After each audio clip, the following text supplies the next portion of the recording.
Happy Christmas, happy Christmas, শুভ বড়দিন। আমরা ঈশ্বরকে ধন্যবাদ দিই, তার গৌরব মহিমা প্রশংসা করি।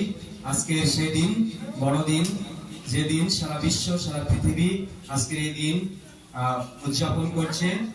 সারা বিশ্বে মানুষ আজকের এই দিনটিকে বিশেষভাবে উদযাপন করছে, যে প্রভু যীশু খ্রিস্টের সেই প্রেম, ক্ষমা এবং শান্তির বার্তা। প্রভু যীশু তার জন্ম, আর তার জন্মই সেই বার্তা বহন করে এবং মানুষের জীবনে তিনি সেই শান্তি নিয়ে এসেছেন। আমরা এই সময় আসুন আমরা সেই প্রভু যীশু তিনি যে জন্ম নিয়েছেন, তার জন্ম নেওয়ার কি কারণ, তিনি কে, তিনি কেন জন্ম নিয়েছেন, আর তার জন্মদিনটাই বা এত ধুমধাম করে সারা পৃথিবী, সারা বিশ্ব কেন পালন করে, কেন এত আলোকসজ্জা, কেন এত উৎসব পর্ব, কি বিষয়, কে সেই ব্যক্তি। আসুন আমরা সেই যিশু সম্পর্কে আমরা একটু দেখি। আমরা যদি দেখি যে পৃথিবী, আমরা যে মানুষ, আমরা এই মানুষ, আমাদেরকে ঈশ্বর সৃষ্টি করেছিলেন পবিত্র করে।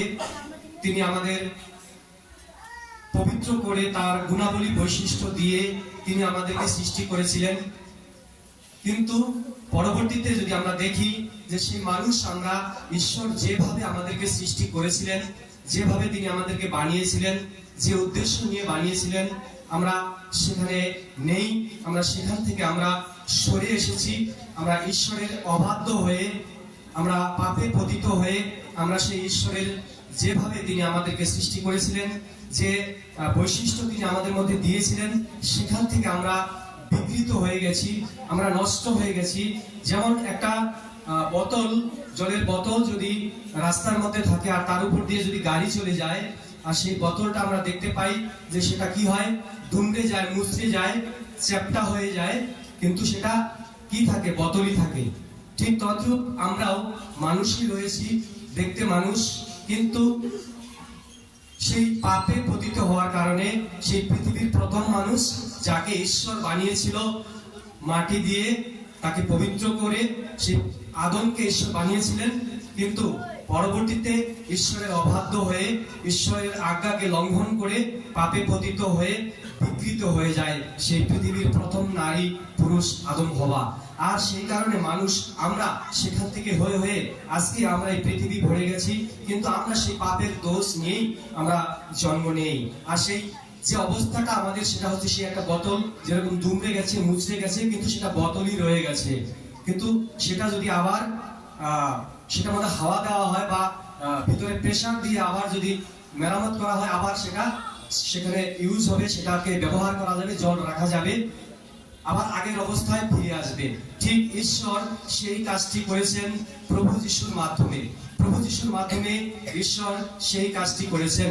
মানুষে আমরা সেই পাপে পতিত হয়ে আমরা বিকৃত হয়ে গেছি, আমরা নষ্ট হয়ে গেছি, সেই পবিত্রতার মধ্যে আর নেই। তার কারণে আমরা কি হয়েছি, আমরা ঈশ্বর থেকে বিচ্ছিন্ন হয়েছি, ঈশ্বর থেকে আমরা মানুষ, আমরা আলাদা হয়ে গেছি।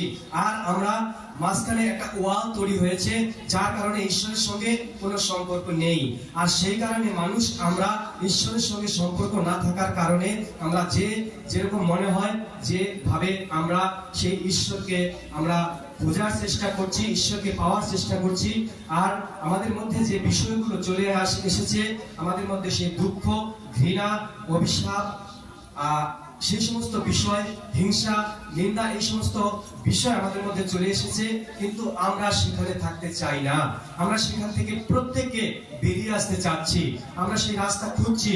আর ঈশ্বরও আমাদেরকে ডাকছে যেন আমরা আবার তার কাছে ফিরে আসি।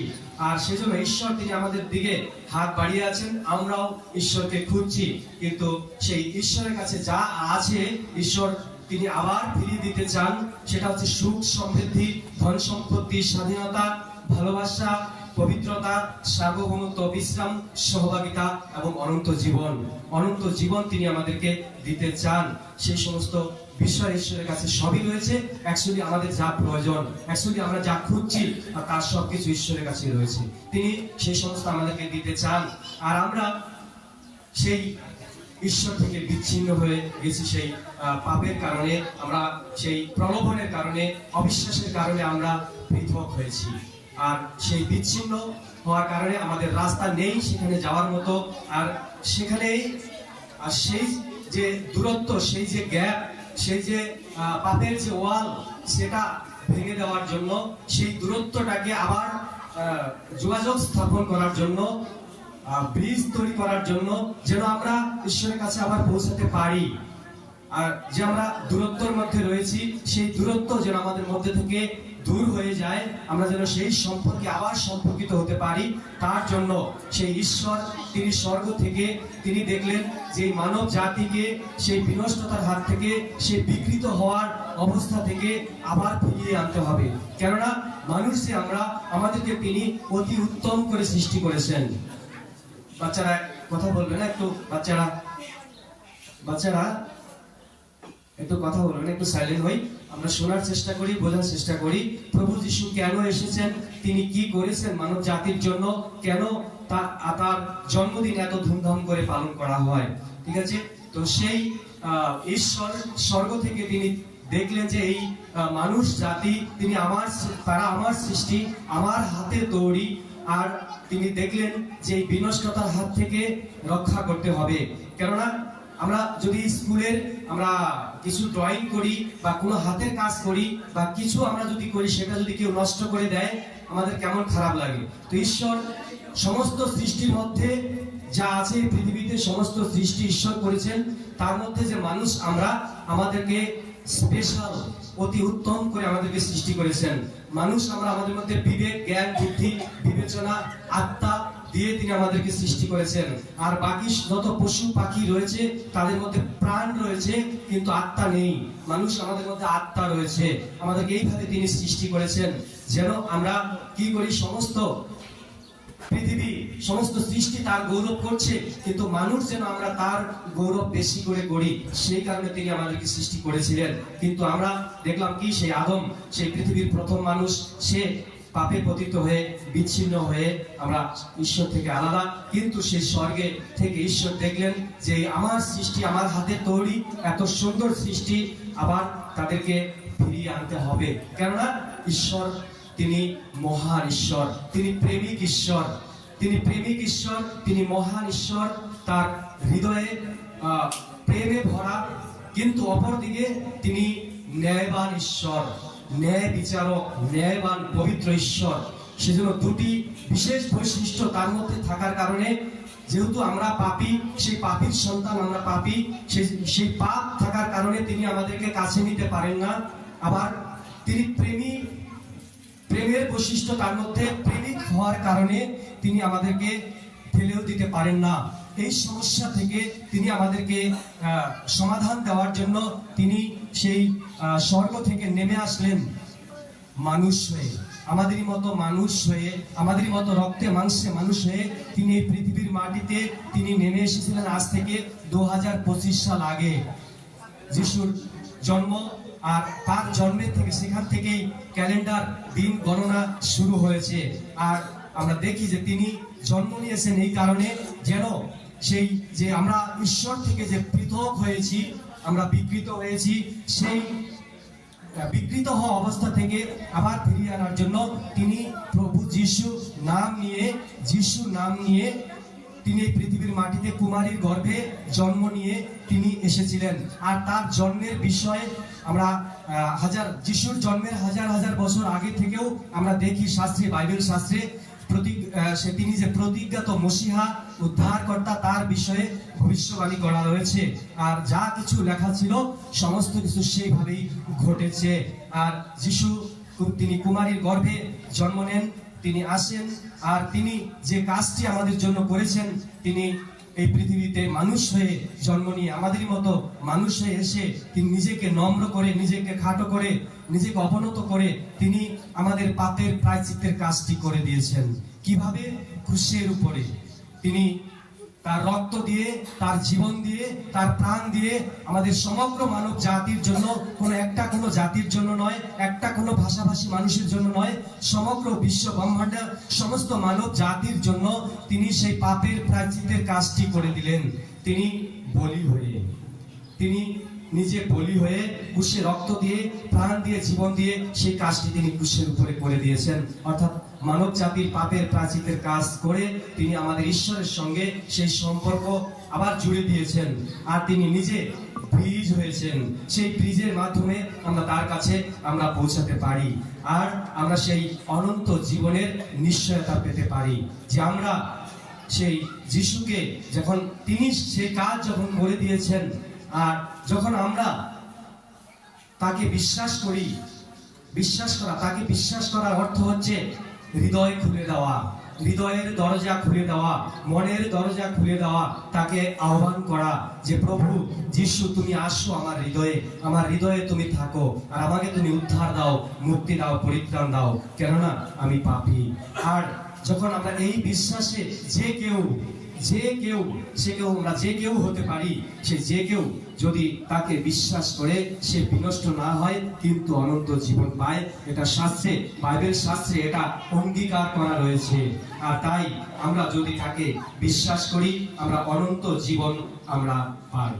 আর তিনি আমাদের হৃদয়ে তিনি আসেন, তিনি একদিনের জন্য নয়, শুধু আজকে বড়দিন, আজকে আমরা তাকে হৃদয়ে নেব, আমরা আজকে তাকে খুব সম্মান করব, আজকে তাকে আমরা তার জন্য খুব আনন্দ উৎসব আমরা পালিত করব, তারপরে আবার চার্চেই রেখে দিয়ে চলে যাব এমন বিষয় নয়, চার্চেই আবার তাকে রেখে দিয়ে চলে যাব এমন বিষয় নয়।